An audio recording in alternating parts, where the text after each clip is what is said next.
Segundo livro dos Reis, capítulo 6, a começar do primeiro versículo.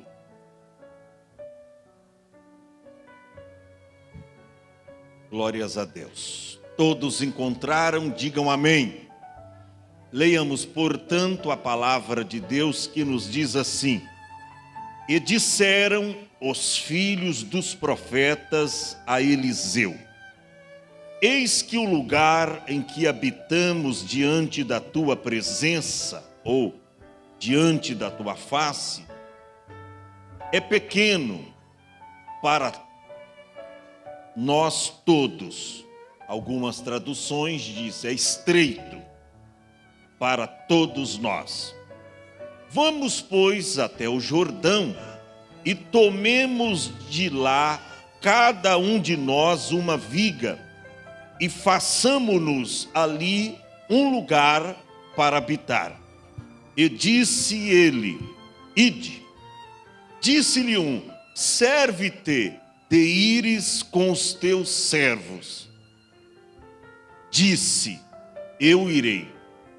E foi com eles, e chegando até o Jordão, cortaram madeira.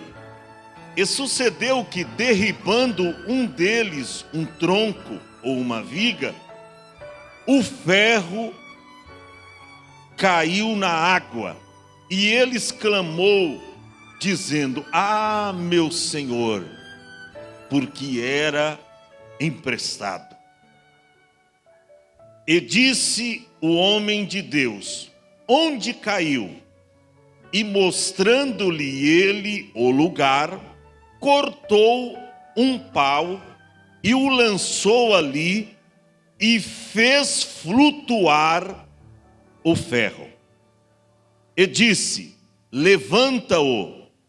Então ele estendeu sua mão e o tomou. Diga amém. Meus irmãos, nós deparamos aqui com uma palavra de um excelente, de um grande aprendizado. Mas eles se depararam aqui com um grande problema. E daí vem o nosso tema. Repita-se após mim: a unção que faz machado flutuar. Uma vez mais, a unção que faz machado flutuar. O Instituto Bíblico de Eliseu estava em pleno funcionamento. Nesta história, vários fatos mostram a importância de estar debaixo de uma autoridade espiritual. Porque o instituto estava crescendo. Havia ali um grupo grande de jovens interessados a fazer parte do instituto de profetas. Aqui diz filhos de profeta, porque eles eram aprendizes. Eles estavam ali como que hoje numa escola teológica ou uma faculdade teológica que ensina teologia, muito diferente, porque escola de profetas ensinava o ministério de profeta. Todavia, nós encontramos aqui que esses moços, esses mancebos, eles estavam muito empolgados, porque eles almejavam serem profetas também. Mas, pelo que lemos aqui nesse texto, a casa aonde eles habitavam, na presença de Eliseu, era pequena. Havia um excesso de pessoas e eles estavam se sentindo incomodados. Aí o que eles fizeram? Olha o que eles fizeram. A Bíblia diz que eles chegaram para Eliseu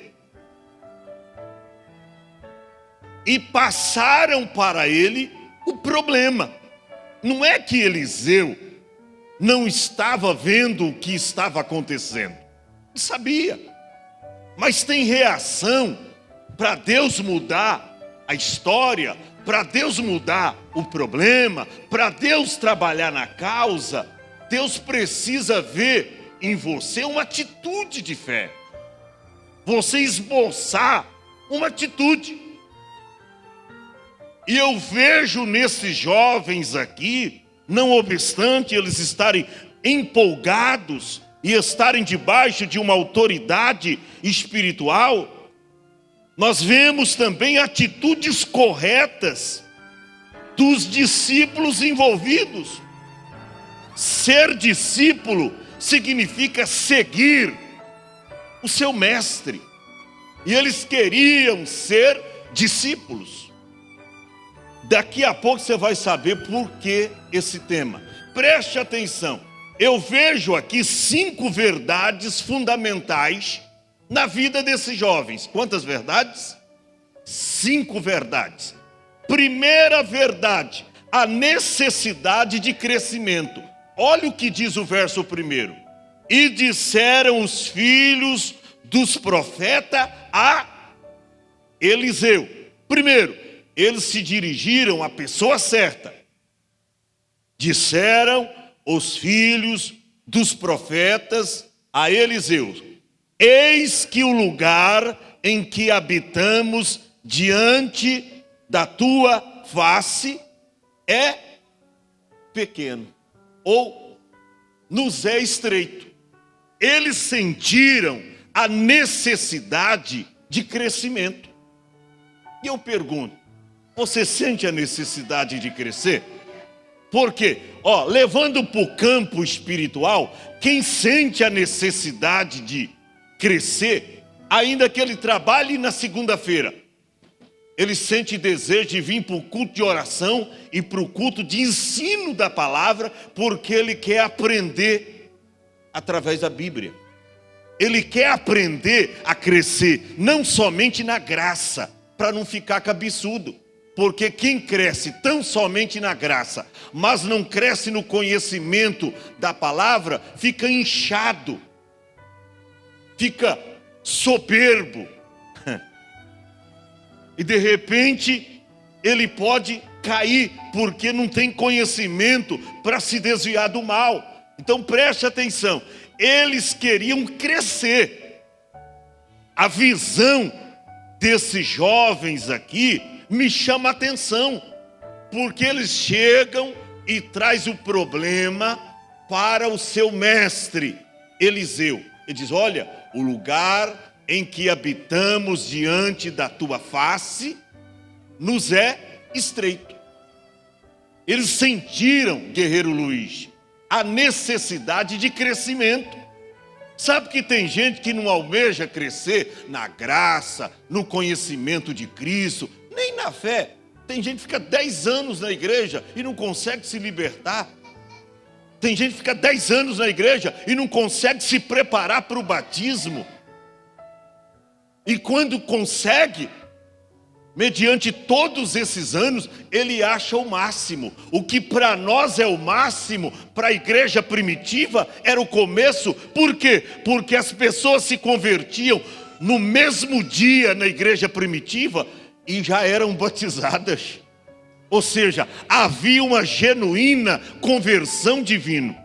Eles aceitavam a Cristo e eles eram batizados no mesmo dia. Nós vemos lá no caso de Atos capítulo 16, a partir do verso 31, diz que o carcereiro de Filipe lá, ele creu, ele diz: olha, o que é necessário que eu faça para me salvar? Crê no Senhor Jesus Cristo e será salvo tu e a tua casa. Diz que naquela mesma hora da noite, o homem foi batizado. Se converteu e foi batizado no mesmo dia.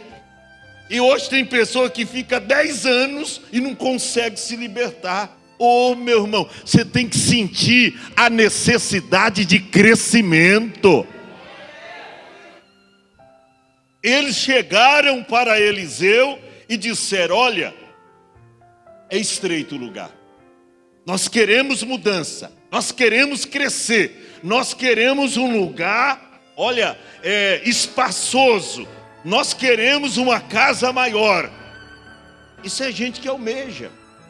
Sabe que tem gente que nem pelos seus sonhos ele batalha. Eu digo, não, a cidade de Mongaguá é uma cidade que, sabe, não tem futuro. E eu acho que a minha única saída é trabalhar de frentista de posto. Eu tenho que trabalhar de frente, eu vou morrer, eu vou entrar ali frentista, e eu vou ficar frentista 1 ano, 10 anos, 15 anos, e eu vou ficar ali. Eu acho que nem adianta eu estudar, porque eu nunca vou ser nada, aqui não tem nada, eu vou ficar. E ele fica ali 10, 20 anos, se for preciso, de frentista. Porque ele não almeja, ele não tem a visão de crescimento. Hoje tem pessoas que nem no sentido espiritual e ministerial na igreja, ele tem visão. Eu já alcancei o posto de diácono, tá bom demais. Aí eu vou ser um eterno diácono na igreja. Um eterno diácono na igreja. Você está longe de ser um Felipe, hein? Porque a Bíblia diz que Felipe era um dos diáconos consagrado pela igreja primitiva. Todavia, ele desceu lá em Samaria e começou a pregar. Aí você vê, ele já era Felipe o evangelista. Começou a diácono, mas agora já era evangelista. Ele estava crescendo, mas tem gente que não cresce. É membro, fica membro a vida toda. Ô, meu irmão, você tem que ter uma visão de crescimento. Na sua empresa, se a empresa é desse tamanhozinho assim, ó, e o negócio parece que está raquítico. Mas sabe por que está raquítico? Porque a visão é pequena. Tem gente que você precisa injetar nele uma visão nova, panorâmica, uma visão de Deus, porque Deus quer que você cresça. Pastor, mas crescer no quê? Em tudo, meu irmão. A Bíblia diz para você ser cabeça e não cauda, estar por cima e não por baixo, emprestar a muito e não tomar de ninguém emprestado.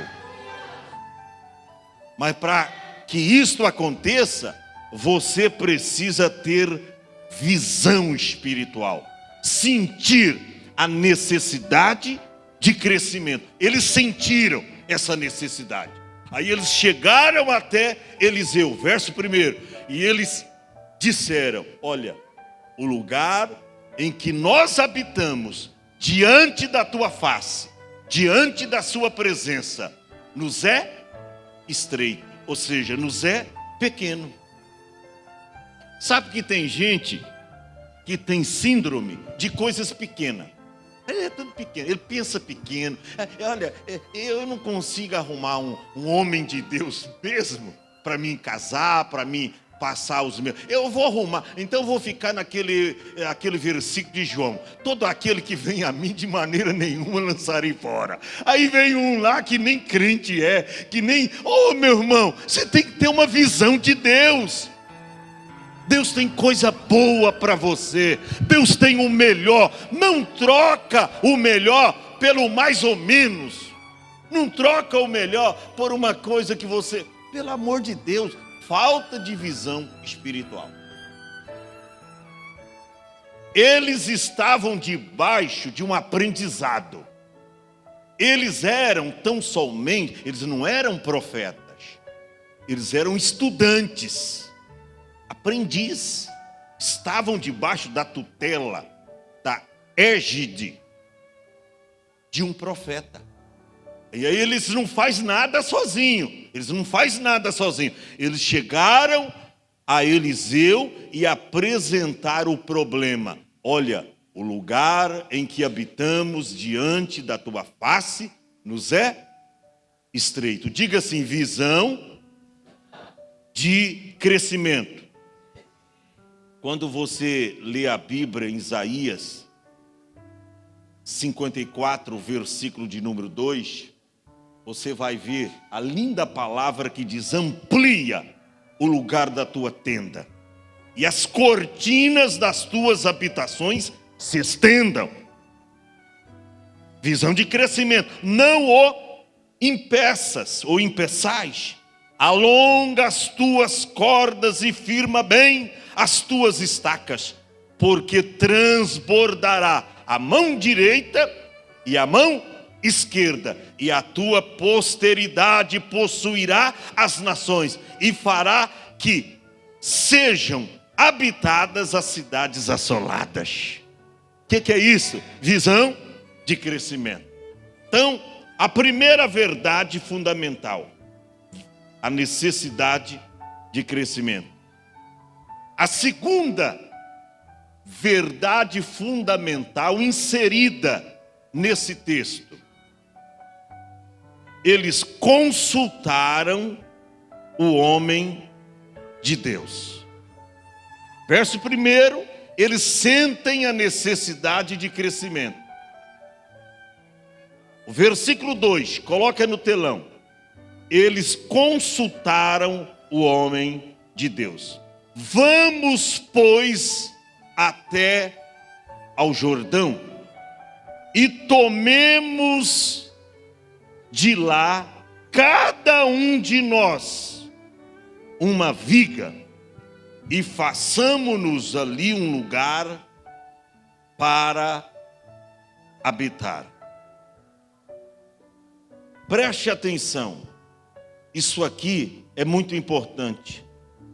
Os próprios estudantes tomaram a iniciativa de expansão, mas pediram a liderança do seu mestre principal. Nada se faz na igreja ou no campo lá fora sem o aval de um superior. Lá fora, sem o aval do seu patrão, você não pode chegar numa empresa e fazer tudo conforme a sua cabeça. Não, você está debaixo de uma hierarquia. Na igreja não é diferente. Nada se faz sem o aval do homem de Deus. Você vê, eles sentiram a necessidade de crescer. Detectaram um problema. Qual era o problema? O lugar era estreito, pequeno, e eles estavam ali já com dificuldades. Aí o que eles fazem? Eles consultaram o homem de Deus. Eles chegaram para Eliseu e disseram: olha, vamos, pois, até ao Jordão e tomemos de lá. E é interessante aqui a participação de todos, né? Disseram eles: cada um de nós. Não ia ficar gente sem trabalhar, não. Ou seja, haveria a participação de todos. Cada um de nós. Na igreja, todos precisam trabalhar. Se você não está trabalhando, irmão, dá um jeitinho. Ah, mas eu fui chamado por Jesus só para esquentar banco. Eu não sabia se que você era aquecedor. E até porque, então, nessa época de verão, de calor quente, então, o que você não... Deus não chamou ninguém para ser aquecedor na igreja. Deus não chamou ninguém para esquentar banco. Deus chamou você para ser um anunciador do evangelho, um pregador da palavra de Deus, seja no púlpito ou aí embaixo, seja aqui na igreja ou lá fora, lá no seu campo de trabalho, aonde você estiver. Você deve falar do amor de Cristo. Você deve falar de Jesus para as pessoas. Ninguém foi chamado para esquentar banco. Sabe o que é isso? É conversa fiada. É pessoas que estão, essa é a verdade, estão empurrando as coisas de Deus com a barriga, estão se excusando de suas responsabilidades, elas se acham tanto humildezinha, porque tem gente que diz, olha, irmão, eu estou aqui só sirvo para esquentar banco. Aí eles continuam dizendo, ó, e se Deus preparar um cantinho para mim lá no céu, tá bom. Não, Deus não tem cantinho para ninguém lá no céu. Não, pastor, não. Deus tem um lugar. Que gosta de cantinho é vassoura. As mulheres que costumam nos cantinhos das casas colocar vassoura. Lugar de cantinho é onde coloca vassoura, é coisas pequenas. Deus preparou para você, João 14, Ele preparou para você um lugar no céu. Ele não tem um cantinho, tem um lugar. Mas tem lugar para aqueles que trabalharem para Ele, para aqueles que fizerem a sua vontade, para aqueles que são ganhadores de alma, que têm uma visão de crescimento. Isso me chama a atenção, porque eles sentiram a necessidade de crescer, mas eles consultaram o homem de Deus. Consultaram o homem de Deus. Isso é importante. Porque quando você sabe que Deus colocou sobre a sua vida uma autoridade espiritual, e você preza isso, porque você sabe que Deus estabeleceu na igreja uma hierarquia. E quando você aprende isso, você cresce espiritualmente falando, porque você está em ato de obediência. E eu sempre digo que na igreja é assim. Lá na cartilha dos homens, lá fora, a gente aprende o ABCD. Na cartilha de Deus, você aprende obedecer. Na cartilha dos homens, é o ABCD. Na cartilha de Deus, começa com obedecer. E quando a gente aprende isto, a gente cresce. Deus promove você. Ah, mas eu não tenho essa intenção. Então é raquítico. Quem não tem a intenção de crescer, e quando eu digo crescer, em todas as áreas da sua vida, não é só na igreja, é lá fora. Você vai querer ser sempre frentista? Se Deus tem algo melhor para você, que tal você ser o gerente do posto? Não vai ganhar mais, não é melhor? Ou vai ficar com a caixinha engraxando sapato, ou vai ser dono da sapataria? Qual é melhor? Ô meu irmão, Deus tem coisa grande para a gente. Só que nós precisamos olhar para esta palavra, porque sempre Deus colocou sobre a nossa vida uma autoridade. E quando você preza isso, você cresce em todas as áreas da sua vida. Eu me lembro que no meu trabalho, eu sempre expandia, e eu sempre era bem notado. Os meus amigos no trabalho, era só o chefe virar as costas, eles largavam o que estavam fazendo e começa a dar gargalhada e falar da mulher do outro, e falar da namorada e aquela. E eu sempre ali no trabalho. E aí, parecia que ninguém estava vendo aquilo, mas sempre alguém via, porque quando o superior chegava, via que eles saíam dali às pressas, e eu estava ali concentrado no meu trabalho. Aí eu era chamado para ser o chefe da caldeira. Enquanto eles estavam lá sofrendo lá, pegando as canas que caía lá e trazendo e jogando lá dentro, eu estava lá só nos botões eletrônicos, controlando as caldeiras e ganhando o dobro do que eles ganhavam. Sabe por quê, irmão? É pessoa que está focado num lugar, que quer crescer. É você que tem que fazer a escolha. Se você quer crescer, você está no lugar certo. Agora, se você não quer crescer em nenhuma área da sua vida, você está no lugar errado. Porque igreja é para a gente crescer em graça, crescer no amor, crescer no conhecimento da palavra. Por exemplo, o que aprende hoje na palavra tem que ser mestre amanhã.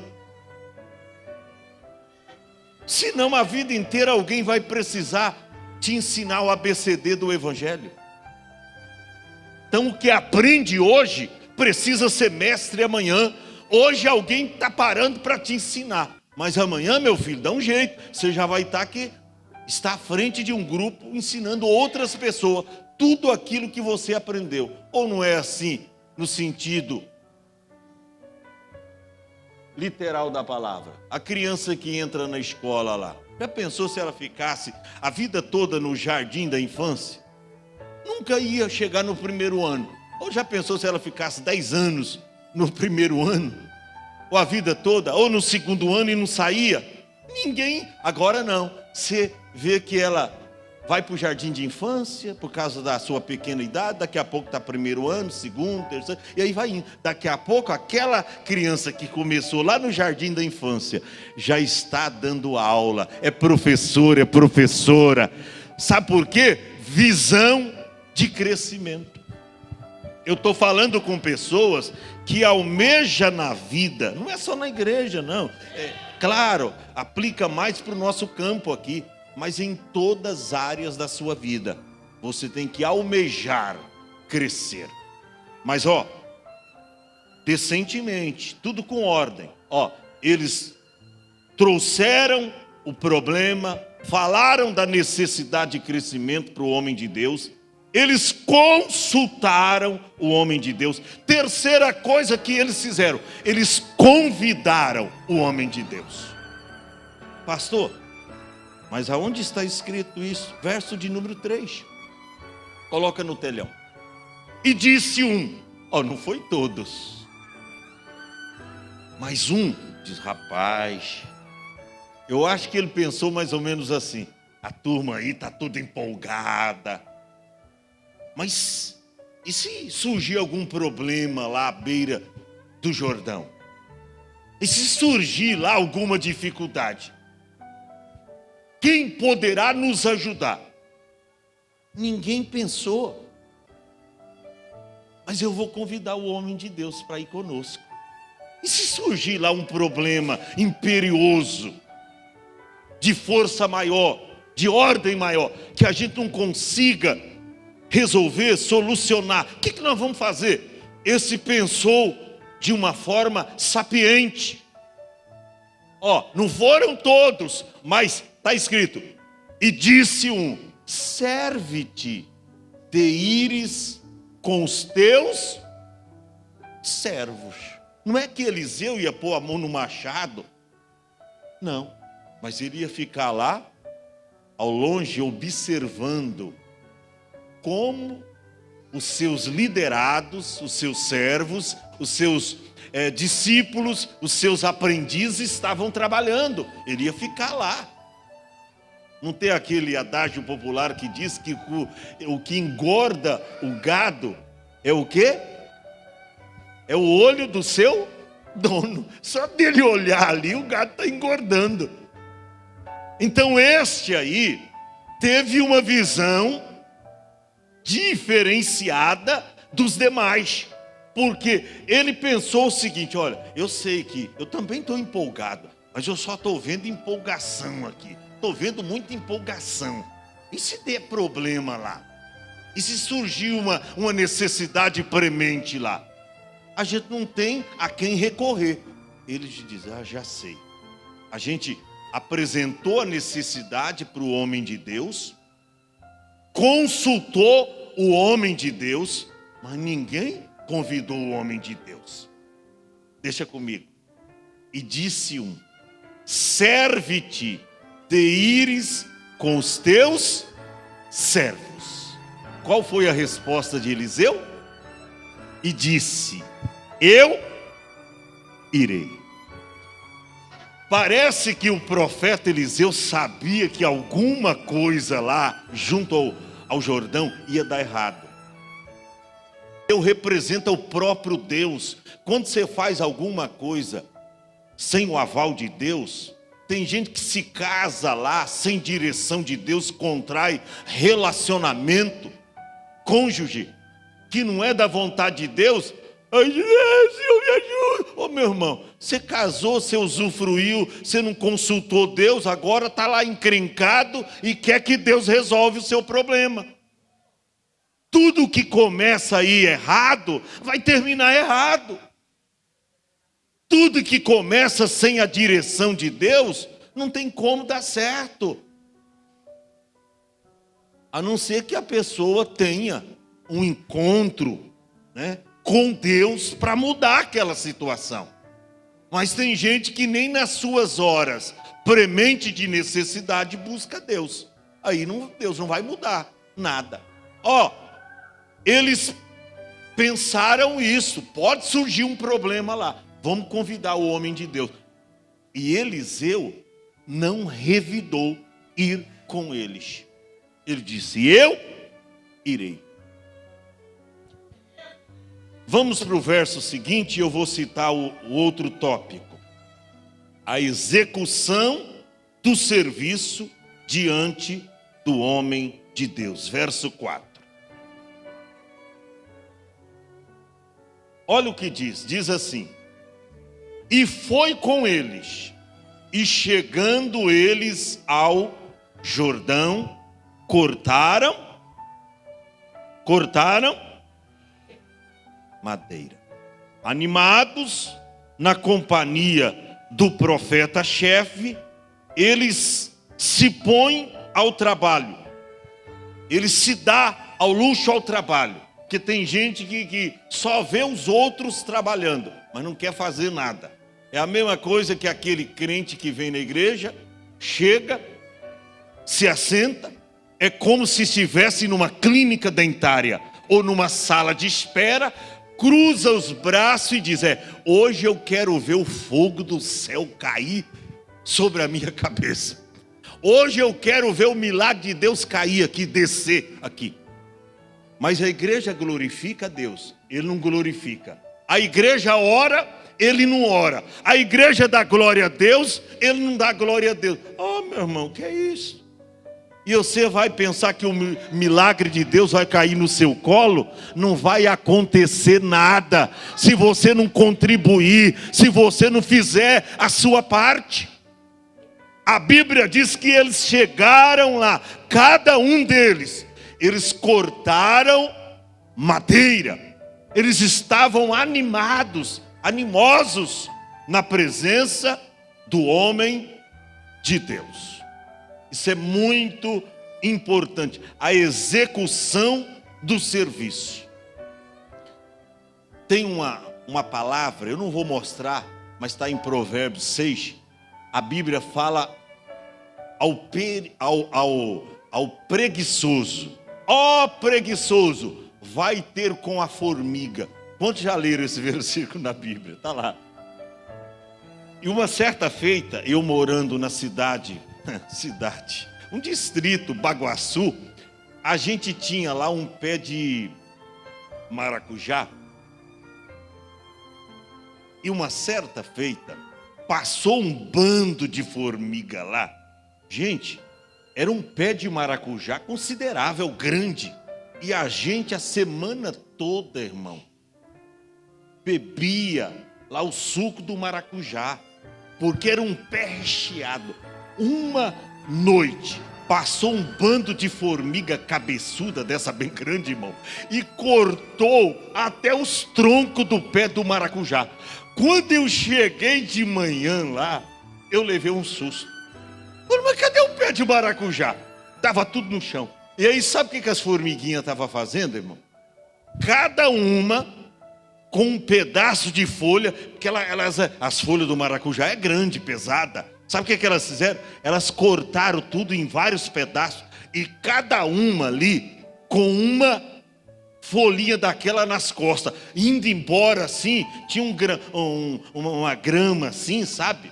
Tipo de um pasto no quintal do vizinho, e elas fizeram um trilho à noite, fizeram tudo isso, trabalharam a noite toda, indústria mesmo de trabalho, e cada uma com uma folhinha nas costas, levando para o outro quintal. Eu falei, que benção, né? Tira daqui e leva para o quintal lá, né? Acabaram. E é interessante que eu pegava ali, de propósito, pegava a folhinha das costas de uma ali e tirava.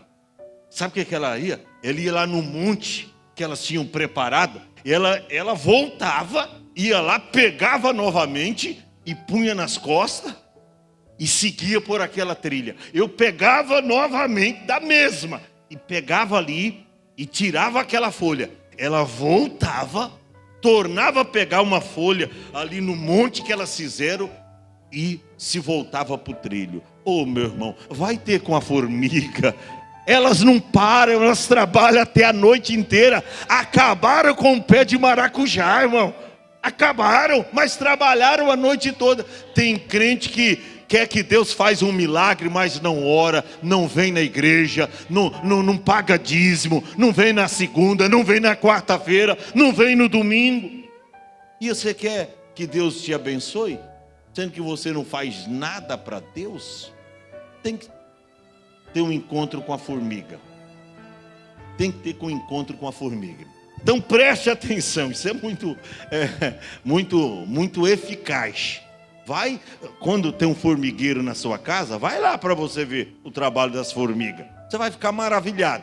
Então, o que me chama a atenção aqui é que eles executaram o serviço que eles assumiram diante do homem de Deus a fazer.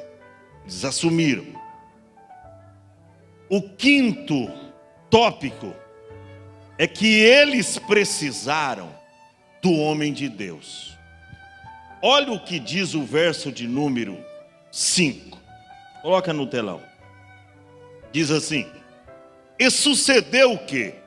Derrubando um deles, um tronco. Tem uma tradução que diz ali está, uma viga. O que aconteceu? O ferro do machado caiu na água.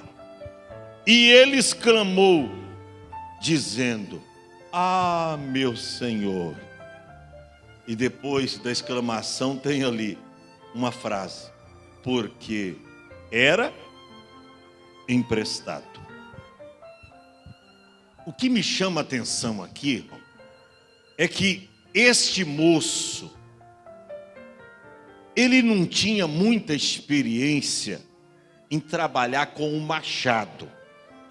E quem é da roça, como eu, a partir de 8 anos de idade, eu comecei a trabalhar com meu pai. Quem nunca trabalhou na roça, não sabe do que eu estou falando.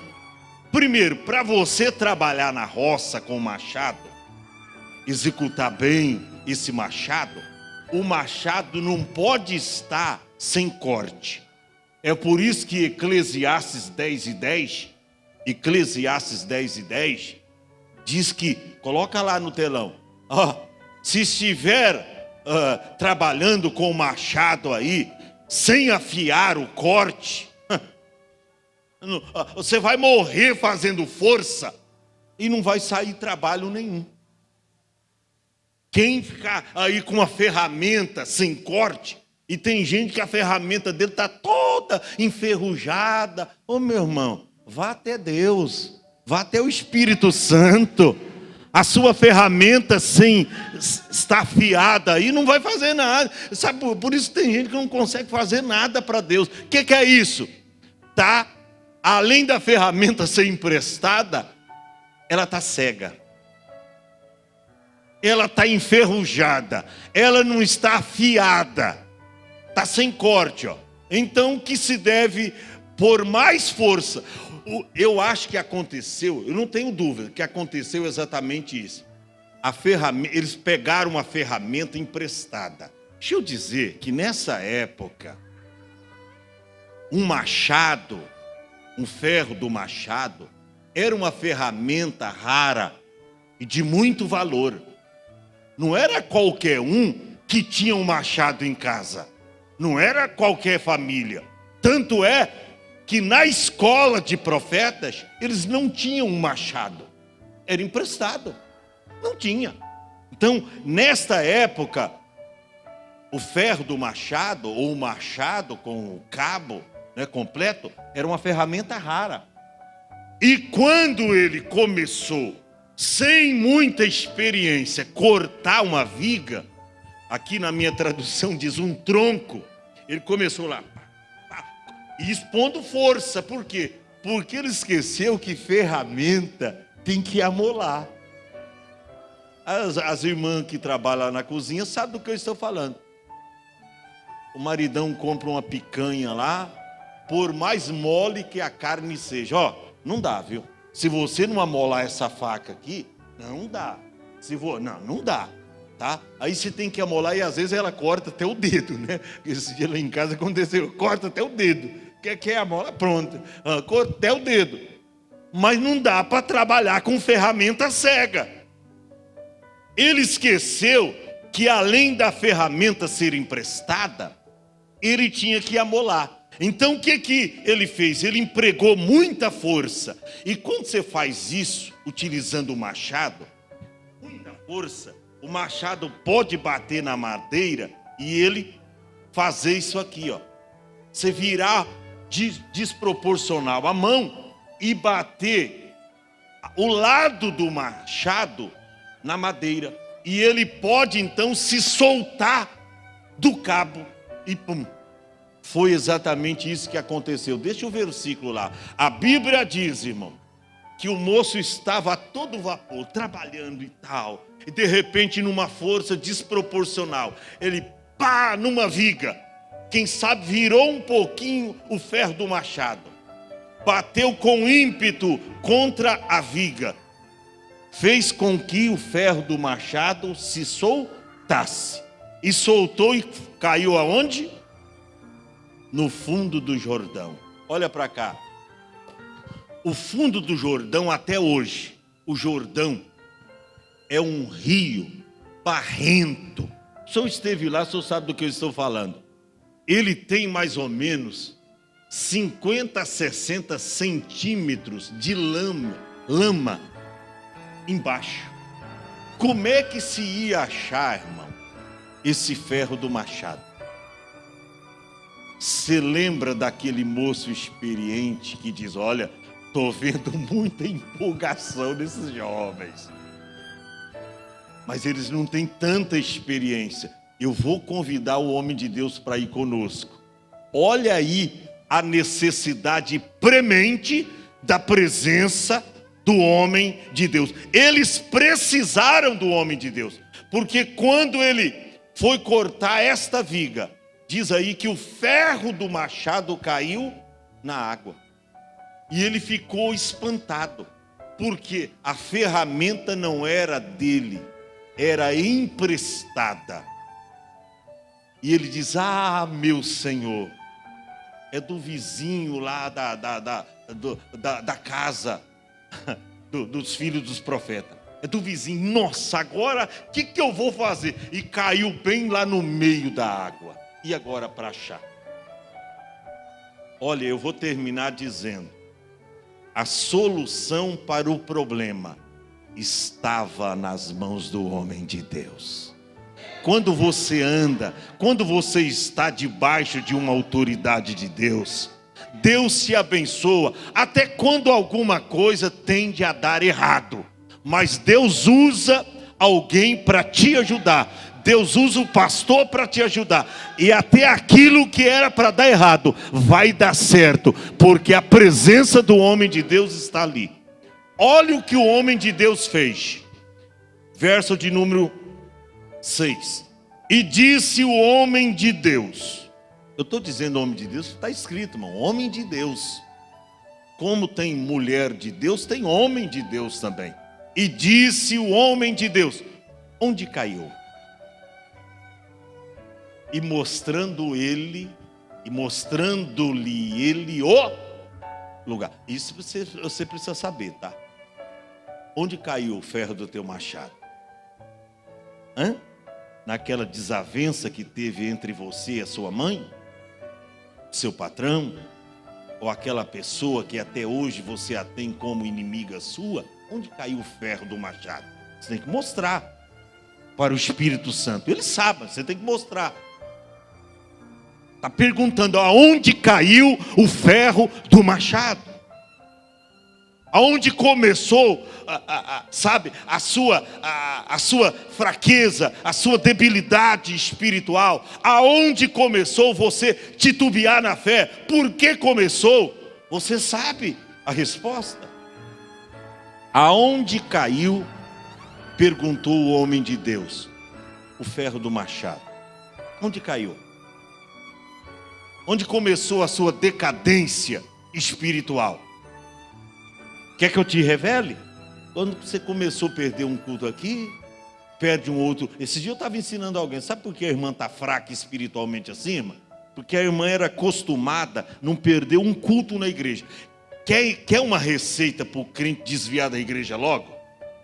É ele começar a perder um culto hoje, aí amanhã, semana que vem, ele perde mais 2, depois, semana que vem, ele fica 15 dias sem vir, aí ele vai enfraquecendo espiritualmente, o diabo, pouco a pouco, vai minando o desejo dele de servir a Deus, e daqui a pouco cai o ferro do machado. É fácil, é por isso que o diabo não tem pressa, ele é lento até para tirar um cristão da igreja, porque ele diz, eu tenho uma vida toda, eu começo a minar as forças espirituais dele, eu começo a tirar o desejo do coração dele de participar dos cultos, eu começo a minar as forças espirituais dele, daqui a pouco cai o ferro do machado, e ele fica em desespero, porque o moço ficou desesperado. Meu Senhor, era emprestado a ferramenta. Ainda bem que ali estava o homem de Deus. Deus está falando com você nesta noite. Você sabe aonde caiu o ferro do machado. Você sabe aonde essas fraquezas começou. Você sabe aonde essa decadência espiritual começou. E Deus te trouxe aqui para te renovar, mudar a tua história, mudar a sua vida radicalmente. Eu vou terminar. Ele perguntou, aonde caiu? E o que me chama a atenção, que o moço prontamente, mostrando-lhe ele o lugar. O que o homem de Deus fez? O que o homem de Deus fez? Cortou um pau. Ele cortou o quê? Um pau. Da mesma maneira que o moço estava com o ferro do machado para cortar uma viga, ou um pau, ou uma madeira, Eliseu diz, a unção de Deus na vida do profeta é grande, que um pau de madeira, ou uma madeira, um pau, fez o ferro do machado flutuar. O que Eliseu fez? Diz que ele cortou um pau e lançou ali. Ali aonde? Aonde o moço apontava e diz, caiu aqui o ferro do machado. Para Deus fazer o milagre, você tem que apontar. Você diz, Senhor, a minha fraqueza começa aqui. Eu estou falhando aqui. Eu sou soberbo, eu sou iracundo, eu não sou humilde, eu não gosto de estar debaixo de autoridade, eu sou meio petulante, eu sou soberbo, eu respondo o pai, eu respondo a mãe, eu estou enganando o patrão lá, eu estou pondo a mão naquilo que não é meu. Você tem que contar, você tem que contar, você tem que ser sincero. Ele diz, caiu aqui. Eliseu cortou depressa um pau, um pedaço de pau, e diz que ele jogou, lançou ali. E olha aí, diz que a lei da gravidade, o que é a lei da gravidade? Você joga um negócio desse aqui para cima, e ele vai cair para onde? Se eu soltar esse celular aqui, ele vai cair aonde, irmão? Ele cai para o chão. Soltou o cabo do machado, o ferro, quando caiu, foi lá para o fundo. Agora Eliseu, para provar que Deus estava com ele, cortou um pau. Quando você joga um pau para você ver, por mais pesado que ele seja, joga um pau na água para você ver se ele fica lá. O que você faz? Você joga um pau na água, ele nem caiu lá, ele já levanta novamente. Mas na mão de Deus, irmão, o milagre aconteceu através do profeta do Senhor. Ele lançou aquele pau. Parece que eu estou vivendo esse acontecimento. Quando Eliseu jogou aquele pau ali, o Espírito Santo de Deus desceu. E fez com que aquele pau tocasse no ferro do machado. Aleluia. E com isto fez o ferro do machado nadar. O que é nadar, pastor? Boiar. Você já viu um ferro boiando, irmão, na água? Isso é milagre de Jeová. Fica em pé. Eu vou terminar. Sabe o que aconteceu? A Bíblia diz no verso seguinte, põe para a gente terminar.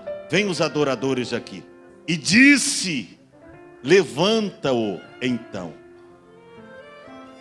Ele estendeu a sua mão e o tomou. Eliseu poderia ele mesmo ter. Não, é você que tem que fazer isso.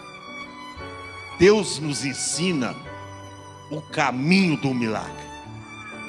Deus usa pastores para te ensinar o caminho do milagre. Mas o milagre só vai acontecer se você participar. O milagre de Deus é participativo. Tem gente que quer que o milagre caia no seu colo, sem ele fazer nada. Não, o milagre de Deus é participativo.